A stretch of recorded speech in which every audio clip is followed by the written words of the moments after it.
മിന്നൽ പ്രളയം ദുരന്തം വിതച്ച നേപ്പാളിന്റെ വിവിധ ഭാഗങ്ങളിലൂടെ റിപ്പോർട്ടർ TV സംഘം യാത്ര ചെയ്യുകയാണ്. ഇപ്പോഴുള്ളത് റസുവയ്ക്കടുത്തുള്ള ദേവിഘാട്ട് എന്ന് പറയുന്ന ഒരു സ്ഥലത്താണ്.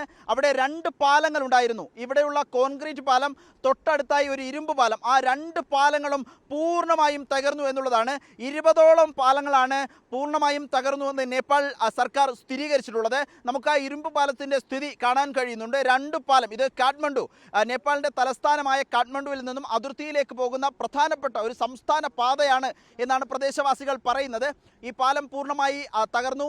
അതിൽ മാലിന്യങ്ങൾ കെട്ടിക്കിടക്കുന്നത് കാണാം. ഒപ്പം ഈ കോൺക്രീറ്റ് പാലത്തിന്റെ സ്ഥിതി നമുക്ക് ദൃശ്യങ്ങളിൽ കാണാൻ കഴിയുന്നുണ്ട്. കോൺക്രീറ്റ് പാലം പൂർണ്ണമായും തകർന്നു, അത് ഒലിച്ചു പോയിരിക്കുകയാണ്. പല പാലങ്ങളും പൊട്ടിത്തകർന്ന് പിന്നീട് അടുത്ത ഭാഗത്തേക്ക് പോയി അപ്പുറത്തുള്ള പാലങ്ങളെ കൂടി തകർക്കുന്നതാണ് നമ്മൾ കാണുന്നത്. അതിൽ ഈ ഭാഗത്തേക്ക് വന്നാൽ കോൺക്രീറ്റ് പാലത്തിൻ്റെ സ്ഥിതി നമുക്ക് കാണാൻ കഴിയുന്നതാണ്. കോൺക്രീറ്റ് പാലത്തിൻ്റെ കൈവരിയാണ് നമ്മളിപ്പോൾ കാണുന്നത്. ഇത് ദേവിഘാട്ട് എന്ന് പറയുന്ന ഭാഗത്തെ സ്ഥിതിയാണ്. കോൺക്രീറ്റ് പാലം പൂർണ്ണമായി തകർന്നു, അതിൻ്റെ കൈവരി പോലും തകർന്നിരിക്കുന്നു. ഇവിടേക്ക് വന്നാൽ ഒരു ദൃശ്യം കാണിച്ചു കൊടുക്കാവുന്നതാണ്. ഇതിൻ്റെ 2ാം നിലയിലേക്കും 3ാം നിലയിലേക്കും വരെ വെള്ളം ഇരച്ചു കയറി, ചെളിയൊക്കെ പിടിച്ചു കിടക്കുന്നു, മാലിന്യം കിടക്കുന്നു. ഒരു ഭാഗത്തെ ദൃശ്യം കണ്ടാൽ ഒരു കടയുടെ ബോർഡ് നമുക്കവിടെ കാണാൻ കഴിയുന്നുണ്ട്.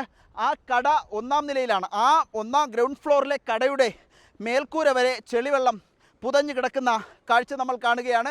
ഏതായാലും അത്രയ്ക്കും ദുരന്തം വിതച്ചിട്ടുണ്ട് നേപ്പാളിൽ മിന്നൽ പ്രളയം എന്നത് നമ്മൾ നേരിട്ട് കാണുകയാണ്. ഇവിടെയൊക്കെ ഒരു റോഡായിരുന്നു എന്ന് പറഞ്ഞാൽ നമുക്കത് ഓർക്കാൻ പോലും കഴിയാത്ത വിധം ഇവിടുത്തെ ഭൂമിരേഖയാകെ മാറിയിട്ടുണ്ട്. രക്ഷാപ്രവർത്തനം ഇപ്പോഴും പുരോഗമിക്കുകയാണ്.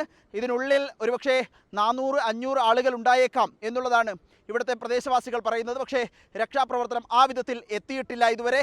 ജീവനുള്ള ആളുകളെ, എവിടെയെങ്കിലും ഒറ്റപ്പെട്ട ആളുകളെ രക്ഷപ്പെടുത്തുന്ന നീക്കമാണ് ഇപ്പോൾ നേപ്പാൾ സർക്കാർ അതിതീവ്രമായി ആദ്യഘട്ടത്തിൽ നോക്കുന്നത്.